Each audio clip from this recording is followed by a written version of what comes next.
Cukup menguntungkan. Karena kita kan sebenarnya usaha sampingan atau karena rasa seneng hobi lah. Jadi nggak begitu capek atau nggak begitu untuk mikirkan oh ini nanti harus untung sekian dan sekian. Nah, kita nikmati aja seperti itu. Iya, kita nikmati prosesnya. Kalau kita nikmati prosesnya karena dengan senang, dengan hati, ya kita juga nanti endingnya juga seneng.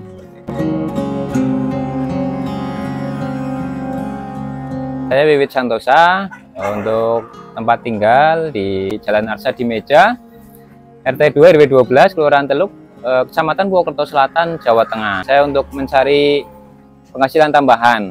Nah, kebetulan untuk samping rumah ada tanah yang kosong. Nah, saya berpikir untuk gimana caranya lahan itu untuk bisa produktif. Akhirnya saya untuk berpikir untuk bertelur ayam kampung. Saya coba untuk pelihara 20 ekor DOC, kebetulan beli sama teman. Saya pelihara 1 bulan tidak ada masalah, untuk kematian tidak ada, mortalitas tidak ada. Akhirnya nambah lagi menjadi 100 ekor. Nah, 100 ekor, nah, perkembangannya lumayan. Saya tambah lagi menjadi 50 ekor lagi, jadi total 165. Kalau saya sendiri karena masih pemula, belajar dari nol, saya belajar dari pelihara DOC dulu. Nah, DOC yang baru umur 2 hari. Untuk jenisnya adalah jenis ayam Elba, karena memang khusus untuk ayam kampung petelur. Nah, yang kita siapkan dulu ya kita buatkan kandang boxnya dulu yang terbuat dari triplek waktu itu. Bahan-bahannya triplek 0,3 mili cukup, sama kayu reng, terus sama streamin yang 0,5. Kita bikin kotakan box lah ya, supaya nanti DOC atau anak ayam tersebut diusahakan untuk tetap hangat. Kalau untuk memilihkan indukan sebisa mungkin memang yang galur murni. Galur murni artinya memang dia belum campuran dengan yang lain. Kan banyak sekali, ada Arab, ada ayam KUB atau KUB, ada ayam Mardi dan sebagainya. Yang dilihat di situ warna, seragam, bentuk badannya dari ayam tersebut sesuai dengan yang saya pelajari itu memang bodinya kecil. Namun untuk jumlah telurnya itu produktivitasnya tinggi untuk ayam Elba khususnya. Kalau untuk yang persiapan telur itu umur 5 bulan sampai dengan 5 bulan 2 minggu sudah persiapan atau siapan udah mau bertelur. Kebetulan kalau kita kan pakai kandang koloni, umbaran atau postal, itu saya pakai perbandingan 1:7.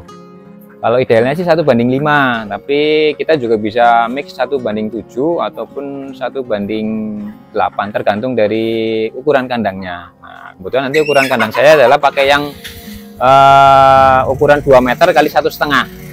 Jadi untuk 1:7 atau 1:8 atau bahkan 1:10 pun masih bisa masuk. Untuk kualitas telur yang maksimal di usia 9 bulan atau 8-9 bulan kemarin hampir 100%. Namun kalau untuk yang masih siapan itu masih di bawah 80%. Ya, tapi kalau sudah menjadi indukan dan bertelur ya normalnya 80%. Istirahatnya kurang lebih sekitar 5 sampai dengan 7 hari. Bertelur lagi, betul.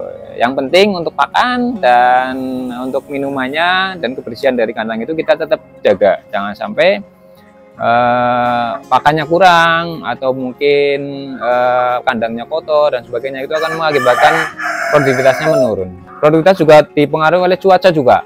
Jadi kalau cuacanya hujan terus, dingin, lembab dan sebagainya itu juga mempengaruhi. Kalau untuk satu indukan, kalau yang saya tahu dan saya pelajari itu kisaran sampai dengan 300 butir per telur per satu indukan. Makanya saya tertarik karena satu, badannya ayam tersebut adalah kecil, jadi pola makan atau konsumsi makannya juga kecil, hanya 70 gram per hari per ekor. Kita bagi 2, pagi dan sore. Terus produktivitas juga tinggi. Untuk masa produksinya sampai dengan 2,5 tahun. 2,5 tahun, betul. Jadi kalau kita produksi mandiri berarti umur 2 tahun kita sudah harus ada persiapan untuk penggantinya, penerusnya.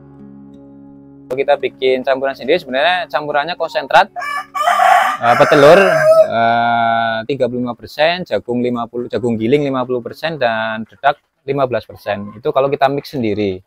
Namun karena saya repot harus cari konsentrat, harus cari jagung giling, dedek dan sebagainya, akhirnya saya beli yang pakan sudah jadi. Cukup gampang kok, kita hanya cuman kasih makan pagi dari jam 6 ya sampai dengan jam 7, dan sore antara jam 3 sampai jam 4. Harus konsisten jam itu juga, dan makan itu juga harus ditimbang. Tidak boleh kita jor-joran atau kita pokoknya asal ayam kenyang, itu enggak. Kita karena kita pakai profit ya sebisa mungkin FCR-nya harus lebih rendah, karena kalau lebih tinggi ya kita nanti nggak sesuai begitu. Jadi siapapun bisa untuk beternak ayam skala rumahan seperti ini, karena kita kandangnya ada sistem kandang koloni, juga ada sistem kandang baterai. Nah ini kebetulan nanti kandang baterai saya baru setting kemarin, tinggal nanti pengisian untuk ayamnya seperti itu. Nah, kalau kita asumsinya adalah 80, kalau kita jual dengan katakanlah harga terendah kita 2.000 aja, kita ada 160.000 per hari. Nanti dikurangi pakannya adalah kalau ayam 100 kita bikinkan 70 gram yang tadi saya sebutkan, kalikan 100 kan berarti satu hari adalah kita 7 kilo. 7 kilo kalau kita pakan dibeli yang jadi atau pabrikan nggak nyampe 7.000, tapi kita kalikan 7.000 aja lah. Itu kan berarti 49. Nah, 160 dikurangi 49 kan sekitar 100. Iya ya, kita bulatkan 50 aja lah, karena kita harus beli, harus transport dengan kita genapkan 50 kan berarti kita 110. 10-nya kita buat minum lah, air minum lah, ataupun buat vitamin misalkan. Itu ya kurang lebih ya antara 80.000 sampai 100.000 lah per hari itu. Kalau sejauh ini untuk permintaan terutama untuk pulet sama telur banyak. Karena apa? Karena untuk jenis ayam Elba kemungkinan besar memang di tahun-tahun ini dan kedepannya masih jarang untuk peternaknya. Bahkan di area Purwokerto sini aja belum banyak, masih bisa dihitung dengan jari. Iya, kan, dan rata-rata itu mereka jualnya itu telur dan DOC. Untuk puletan jarang. Untuk yang luar-luar kota juga ya masih menyari untuk puletannya, karena mungkin lebih efisien ya daripada mungkin pelihara dari DOC dari nol sampai dengan siapan untuk bertelur. Itu kan makan waktu lama sekitar 5 bulan. Nah mungkin kayak teman-teman mungkin pada nyarinya yang sudah siap kayak gitu. Kalau yang ternak kita asumsinya 100 ya. Kalau kemarin kan saya memang awalnya dari 20 jadi 100 terus tambah lagi 50. Kalau yang peternak yang dari 0 mau ke 100 ya kita beli DOC-nya dulu. DOC-nya itu kalau kita beli sama temen atau mungkin peternakan yang terdekat, usahakan yang terdekat. Karena apa? Kalau kita terdekat, kita tahu sumber langsungnya dari indukannya. Yang kedua, kita bisa belajar dari yang peternak yang sudah jalan duluan. Jadi ada kendala apa kita bisa konsultasi, kita juga bisa bertukar pikiran seperti itu. Tapi kalau kita beli di jauh kan kadang kita kayak terputus, kita juga nggak tahu di sana gadur-murinya apa enggak, terus apakah itu dia memang peternakan sendiri ataukah dia hanya reseller, kan kita nggak tahu. Banyak teman yang seperti itu, dia beli di luar ternyata reseller, dia nggak tahu indukannya seperti itu, dan akhirnya kecewa. Jadi tipsnya ataupun modal awalnya ya pertama kita beli yang dekat-dekat aja sekitar sini. Nah, yang kedua, untuk kita beli DOC satu box itu kurang lebih sekitar 900 sampai 1 juta. Itu untuk DOC-nya. Terus untuk kandangnya kalau kita pakai yang pembeli triplek, rank ataupun streaming ya kurang lebih 200-an lah, 200 sampai 300-an lah. Nggak nyampe sih sebenarnya kalau kita pakai seadanya, nggak usah beli triplek. Kalau triplek kan sekitar 0,3 itu sekitar per lembarnya itu 50. Jadi kalau kandang 100 ekor ya kita paling nggak butuh 3 lembar lah. 3 lembar udah 150. Streaming dan rank kurang lebih 150, paku dan sebagainya. Ya kurang lebih 300 lah. Jadi kan 1.300.000 ya, kurang lebih 1.300.000. Untuk pembesaran dulu. Ya, karena nanti kalau udah di kandang DOC sekitar umur 2 minggu itu 2 minggu atau 3 minggu itu harus sudah berpindah ke kandang pembesaran. Nah, kandang pembesaran itu kita bikin sendiri dari prank sama kayu boleh, walaupun sama bambu juga boleh, atau streaming juga boleh. Cuma nanti untuk pakannya ini yang kita kadang tidak ngitung ini. Kalau pakannya nanti pembesaran agak lumayan nih. Iya, karena dari 2 hari ini sampai dengan nanti 5 bulan kan panjang ini prosesnya. Kalau kita 100, pakannya kita harus siap dulu. Ini yang kendalanya. Biasanya untuk peternak pemula itu di pakan pembesarannya, termasuk saya sendiri. Makanya pada saat kita beli buletan mahal, ya karena prosesnya juga mahal. Karena prosesnya, kalau mungkin orang beli siapan kan, taunya beli udah siap bertelur, kita menikmati.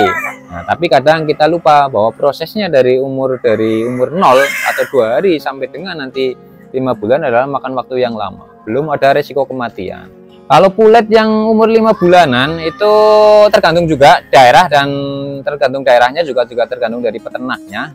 Kalau saya beli kemarin ya di angka red antara 100 sampai dengan 150. Umurnya 4,5 bulan sampai dengan 5 bulan.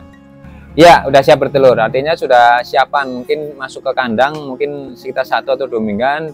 Pakan sudah dari peternaknya kita sudah mix, nanti tinggal peternak yang beli itu tinggal dikasihkan yang sudah tanpa campuran, udah. Iya, betul.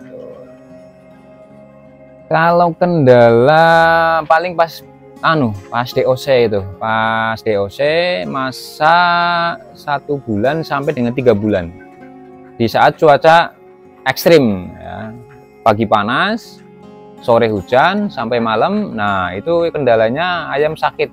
Biasanya sakitnya itu snot, flu. Nah, paling sakitnya itu. Antisipasinya menggunakan bisa dengan ramuan, yaitu jamu.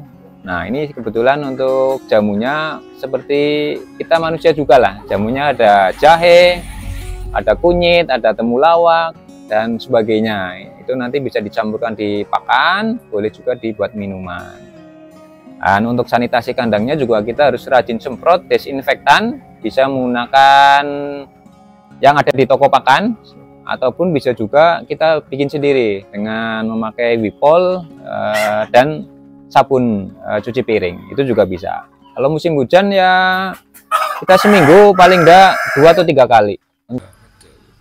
Kalau saya prinsip pertama, satu tujuannya dulu. Karena satu adalah tujuannya adalah gimana saya mencari income atau pemasukan dari tempat lain, tapi tidak mengganggu waktu saya untuk kerja atau tidak terikat. Jadi tujuan saya dulu adalah untuk bagaimana saya bisa mendapatkan pendapatan untuk belakang, ya, untuk rumah belakang itu. Yang kedua, kita enjoy. Dalam arti enjoy, kita menikmati prosesnya. Ya, jangan terburu-buru, jangan tergesa-gesa, kita nikmati prosesnya. Kita mulai dari nol, kita amati. Kalau untuk saya sih harapannya nanti bisa menjadi utama, karena yang tadinya tujuan adalah sampingan, bisa menjadi utama sebagai income atau pendapatan yang utama. Itu tujuan saya.